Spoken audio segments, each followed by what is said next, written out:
December 13th, 1943. The skies over Assam, India. Second Lieutenant Philip Adair sat alone in the cockpit of his P-40N Warhawk, patrolling at 15,000 feet. Below him lay the sprawling Allied air complex at Dinjan, a vital lifeline in the war against Japan. The C-47 transports parked on the runway below carried fuel, ammunition, and supplies over the treacherous Himalayan hump into China. Adair's mission was routine. Boring even. That was about to change, because approaching from the east, at that very moment, was the largest Japanese strike force he or anyone in the 80th Fighter Group had ever seen. When 64 Japanese planes attacked one P-40, the pilot's solution shocked everyone. What happened next would become one of the most extraordinary displays of airmanship in the Pacific War. A single Warhawk against nearly 7 dozen enemy warplanes.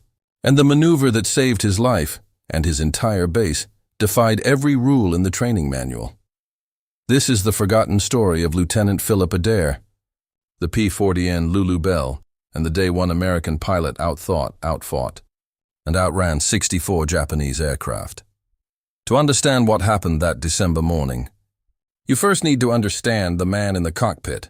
Philip R. Adair was born in rural Oklahoma in 1920. The son of a farming family that never imagined their boy would one day stare down the entire Japanese Imperial Army Air Force. Like so many young men of his generation, Adair had grown up during the Great Depression dreaming of flight. When the Japanese attacked Pearl Harbor on December 7, 1941, he didn't wait to be drafted. He enlisted in the United States Army Air Forces immediately, trained at Luke Field, Arizona, and stationed briefly at Mitchell Field, New York. Adair proved himself a natural pilot. He was methodical, calm under pressure, and possessed what his instructors called the right instincts.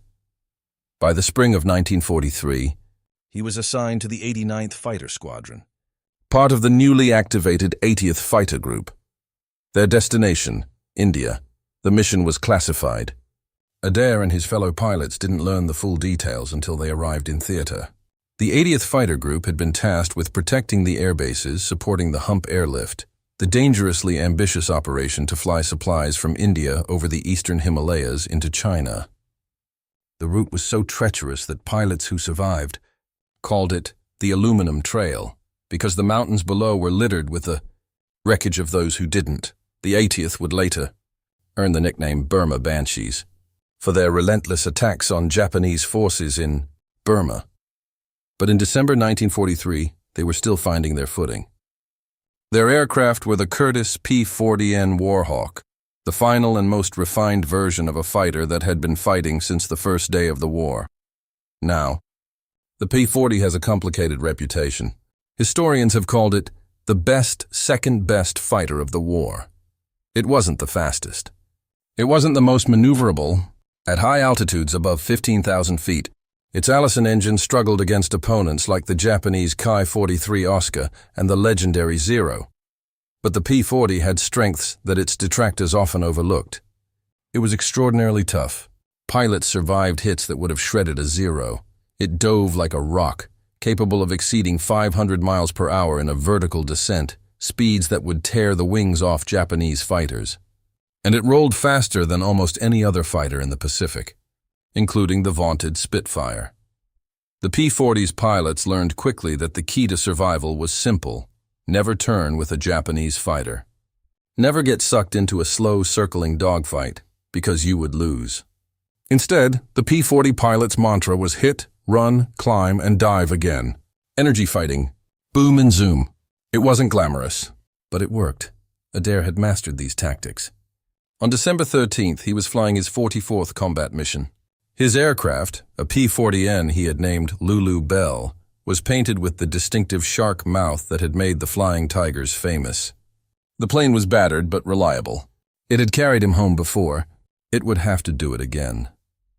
The morning of December 13th, 1943 started quietly. By 0800 hours, ground crews at Dinjan airfield were performing their standard pre-flight checks. The weather was clear, unusually clear for the region.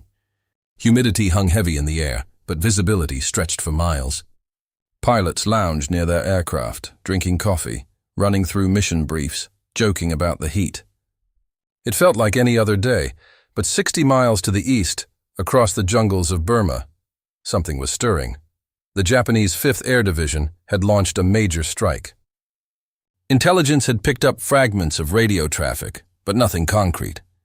The target, Dinjan airfield and the surrounding Allied logistics complex.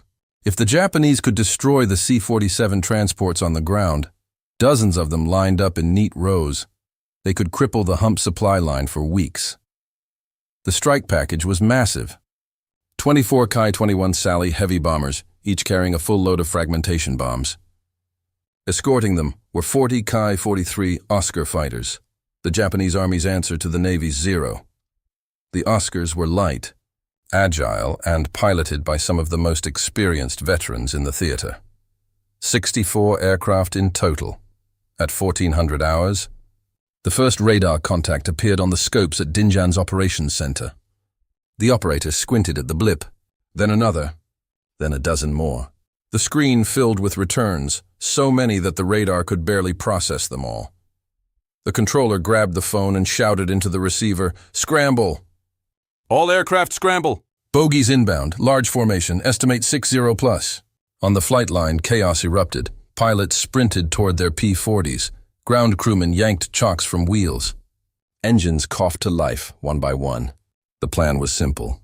Get every available fighter into the air before the Japanese arrived. But the Japanese were closer than anyone realized. Lieutenant Philip Adair was already airborne. He had launched 20 minutes earlier for a routine patrol, orbiting at 15,000 feet, scanning the horizon. His radio crackled with the frantic calls from the ground. Then he looked east, and his blood ran cold. He later described the sight in a debriefing. The sky was black with them, like a swarm of locusts. I counted and kept counting, and couldn't believe the numbers. I radioed back. "I've got at least 60 bogies." "Repeat, 60. Coming straight in." The controller's response was chilling. "You're the only one up there, Lulu Bell. The rest are still taking off." "Delay them. Buy us time, delay them." 1 P-40 against 64 Japanese warplanes. Adair didn't hesitate. He pushed the throttle forward, felt the Allison engine roar, and turned directly into the enemy formation. Adair's mind raced through his options. He couldn't outturn the Oscars. He couldn't outclimb them. He couldn't outnumber them. All he had was speed, specifically speed in a dive, and surprise. The Japanese didn't know he was there yet. His plan was audacious. He would slash through the bomber formation, break it up, and hope the scattered bombers missed their target. Then he would dive away, using the P-40's superior roll rate to evade the escorting fighters. It was a plan that assumed everything went perfectly. Nothing went perfectly. At 1410 hours, Adair pushed his nose over and dove. The P-40N shrieked as it accelerated, 300 miles per hour, 350, 400. The wind hammered the canopy. The enemy formation grew larger in his gun sight. He aimed for the lead bomber in the first box of sallies. At 400 yards, he opened fire.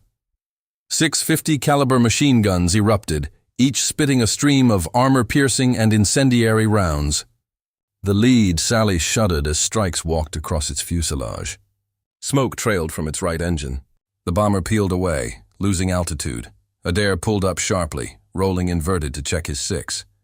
What he saw made his stomach drop. The Oscar fighters were already diving on him, 40 of them. Tracers streaked past his canopy, green and red streams of death. He threw the P-40 into a violent barrel roll, feeling the G-forces crush him into his seat. The Warhawk responded, rolling faster than any Japanese fighter could follow. But there were too many. They were everywhere. Adair dove again, this time straight toward the jungle. The altimeter unwound, 10,000 feet. 8,000, 5,000. The Oscars followed, their pilots confident they could finish this lone American before he reached the deck. At 2,000 feet, Adair pulled back on the stick. The P-40 groaned under the stress, but the Oscars, lighter, more fragile, could not match his dive speed. They pulled up first, bleeding energy, giving Adair a momentary breather. He climbed back to altitude, heart pounding, sweat soaking through his flight suit. He had survived the first pass, but the bombers were still coming, and now the Oscars knew he was here. His second attack was even more desperate. He dove again. But this time, the Oscars were ready. They didn't follow him down. They bracketed him from above, diving in shifts, keeping him pinned. Tracers ripped into Lulu Bell's left wing. Then the cockpit shuddered as rounds slammed into the fuselage. Adair felt the controls go slack. 16 hits. That was the damage assessment later. 16 separate strikes from Japanese machine guns and cannons. The right aileron was jammed, completely locked in place. Control cables to the tail were severed or hanging by threads. The nose dropped. The P-40 began an uncontrolled dive toward the jungle. Every training manual Adair had ever read said the same thing. When control surfaces are damaged beyond function, bail out. His instructors at Luke Field had called attempting to fly a crippled aircraft suicide. Adair looked down at the green canopy rushing up to meet him. He had seconds to decide. He did not reach for the canopy release. What Philip Adair did next had never been taught in any classroom. It had never been written in any tactical manual. It was pure instinct and a deep, almost intuitive understanding of how his aircraft behaved under stress. The problem was simple. With his right aileron jammed, the P-40 wanted to roll uncontrollably to the right. Every time Adair tried to level the wings, the damaged control surface fought back. He couldn't fly straight. He could barely turn, but Adair noticed something. When he applied full left rudder and dropped the nose into a steeper dive, the aircraft stopped fighting him. It wasn't flying, it was essentially falling with style. But it was stable. He made a decision that defied logic. Instead of trying to return to Dinjan, which would require straight and level flight over 60 miles of enemy-held jungle, he would fly back using only rudder and elevator. He would never attempt to bank the aircraft. He would never use the ailerons again. With the P-40 in a shallow, continuous descent, Adair pointed the nose toward the secondary Allied strip at Nagaguli, 43 miles away.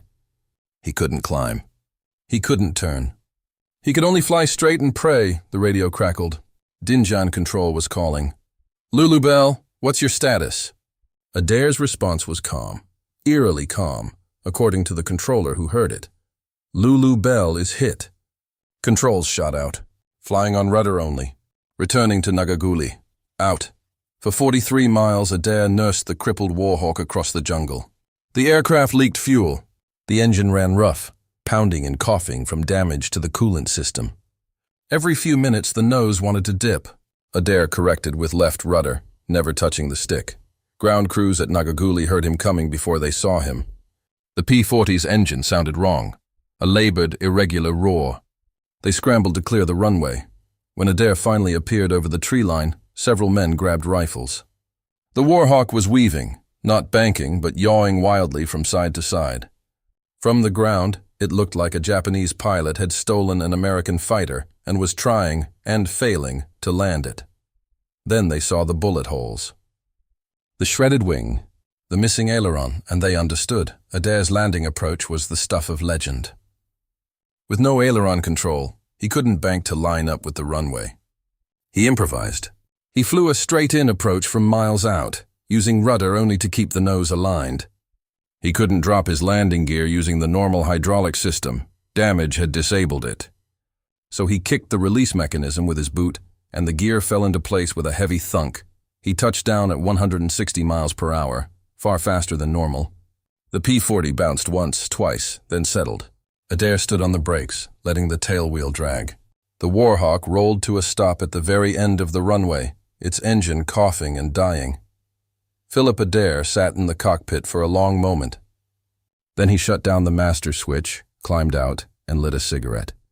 The damage to Lulu Bell was almost beyond belief. 16 confirmed hits. The right aileron completely jammed. Control cables hanging by single strands of wire. The hydraulic system destroyed. The engine coolant reservoir punctured, meaning Adair had flown the last 20 miles with almost no coolant. The mechanics who inspected the aircraft shook their heads. They had never seen a P-40 take that much punishment and remain airborne. One of them later wrote, "That airplane should have fallen apart. The only thing holding it together was the pilot's will." But Adair's heroism wasn't just about survival. His attacks on the bomber formation, brief as they were, had disrupted their aim. The Sallies dropped their bombs in panic, scattering the payload across the jungle instead of onto the parked C-47s at Dinjan. Not a single Allied transport was lost.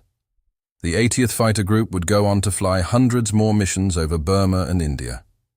Adair himself would complete 139 combat tours, an astonishing number for any pilot, and achieve ace status before retiring as a colonel in 1971.